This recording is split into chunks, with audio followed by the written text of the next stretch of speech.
When we talk about health, there are two aspects which will decide your health. One is your food habits, next is your activities. If you take less food and more activity, you'll be a healthier person. If you take more food or less activity, definitely you will have some problem with health. I have seen people who are working very hard, workmen in a factory. They take a plate full of rice early morning. The next person, the manager of this factory, and he'll be taking one chapati and with a fork. The person who takes this much of rice, he's always healthy. And this person who takes only one chapati with a fork, you'll have all sorts of problem, including obesity. The reason is activity. Of course, I won't say that this person is not working, but his work is a sitting work, a laptop work. This person who works hard, so emotionally also this person is very happy. But the person who works with a laptop, so stress. So what I want to tell is the quantity of food doesn't matter, but after that what you do matters. The next part of your health is exercise. What is exercise? Simply it is training. You are training your body. You are training your mind. Exercise has got a lot of meaning. Then why do you stop doing an exercise? You say, I am very tired. What is that? Suppose when you walk, why do you stop walking? These three organs, the muscle, the lungs, and the heart, when they are not able to proportionately increase their work, you feel tired. So walking, I take an example of walking. What people say about walking? You have to do an exercise at least for 30 minutes. Let it be walking. 5 days in a week is enough. So 150 minutes per week walking is good. The other school of people say you have to walk at least 10,000 steps in a day. Both have practical difficulties. You will find some reason to skip this walking. Second, 10,000 steps. How to calculate this? Then you may say smartwatch. Smartwatch is not very smart. See, they're all only sensors. So the counting 10,000 steps counting becomes a problem. And when you count 10,000 steps in distance, how much it will come? 1300 to 1500 steps is equal to 1 kilometer. So this 10,000 steps comes around 7 kilometers. Immediately you will say, oh God, so you want me to walk 7 kilometers per day? How is it possible? But it's not like that. When you count like that, you are taken aback. Oh God, I cannot. These steps, if you start counting, it will be difficult for you. So if there is something else which is equal to this or better than this, then we'll be happy. You don't need any preparation. You don't want a smartwatch. You spend less time and you will get more benefit. That is climbing stairs. You need not search for stairs. You will have, I do climb stairs, but problem is when I climb stairs in my office, I don't feel any tiredness. When I try climbing stairs in my home, I feel tired. What is the problem? Is the problem with me or the stairs? The problem is with the stairs. So construction of stairs is very important. What are the criteria to be fulfilled? It should be followed. Then only you will feel like climbing stairs. The first day you climb 10 steps.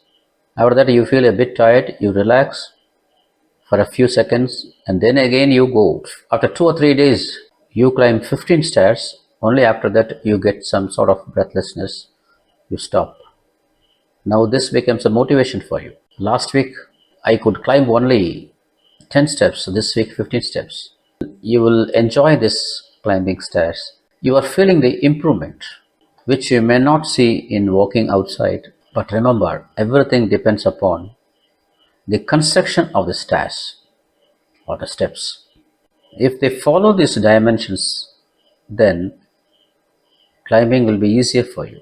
Suppose if your house is about 10.5 feet height, you will have around 20 to 21 steps. And after 10 steps, you will have a small landing area. In that landing, you just make a U-turn and continue climbing another 10 steps. First 10 steps and second 10 steps. This collection of the steps, you call it one flight. So usually you will have two flights in a stair. The height of the steps should be not more than 6. Usually what people do, around 7 to 8 inches.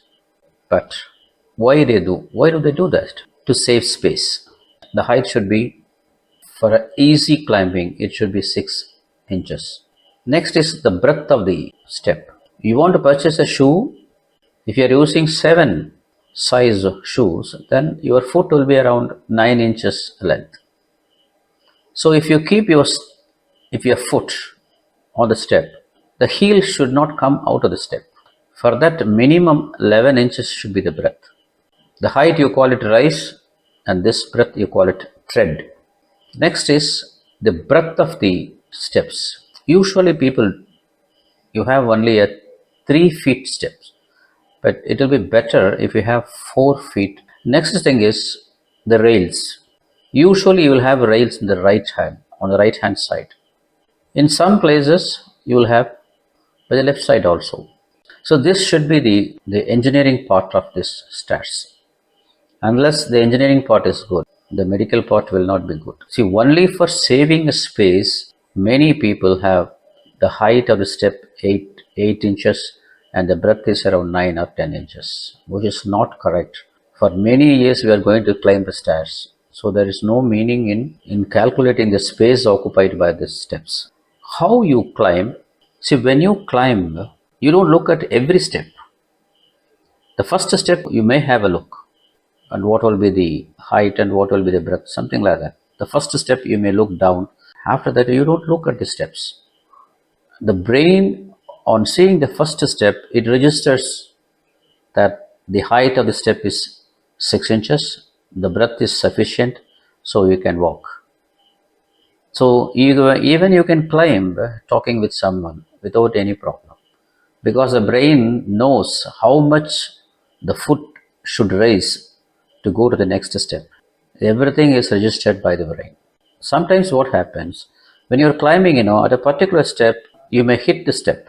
Then immediately you will manage yourself and just go. But remember, at any time when you go to that step, the particular step you will hit with your foot. That is because the construction, the height of that particular step, it may be more by a quarter or half inch, but the brain does not know that. The brain thinks only 6 inches, but that particular step may be 6.5 inches. So this is another thing, how much to raise your foot to reach the next step. That is also decided by your brain. If you have some foot problem where some loss of sensation, like diabetic people and all, it is very difficult for the brain to assess how much height the foot should be raised to reach the next step. For those people, for every step they will look down and slowly they will climb, because the sensation is less for them. Some people, they want to have a small slope in the step, to see that if they wash the steps, the water should come down. So they will have a small slope. There will be a small inclination. If you climb in such a step, you will lose your balance. You feel like falling backward. To compensate that, what you do, you bend forward and you start climbing. Here climbing becomes a work, more effort. You don't feel like climbing because you may lose your balance because of small inclination downwards. So these are all some of the factors which should be seen by an engineer when you construct the steps.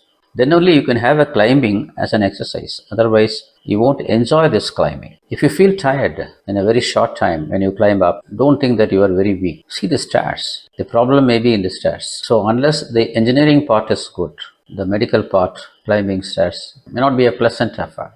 So how many steps you should climb in a day? See, 10,000 steps plain walking. Even if you climb 50 steps in a day, it is equal to this. Why it is equal? How it is more beneficial than plain walking, we'll see in a different video. But here, 50 steps in a day is enough for you. They have done a study. If you climb 50 steps in a day, the possibility of getting heart problem is 20% less. This has been proved. But remember, this climbing stairs, it covers all the four types of exercise. The endurance, what you call the aerobic, the cardiorespiratory, etc. Endurance, strengthening, your flexibility exercise, balancing. All these four types of exercise you are doing when you climb stairs. How? We will see in the next video. So climbing stairs, less time, you need not go outside. When you walk, walking becomes a work for you. Many times you may not feel like going out, but if you plan your house in a way so that you have some work in the upstairs, then every day at least you will climb the stairs 3 or 4 times. You are doing a climbing exercise at the same time some work is also done.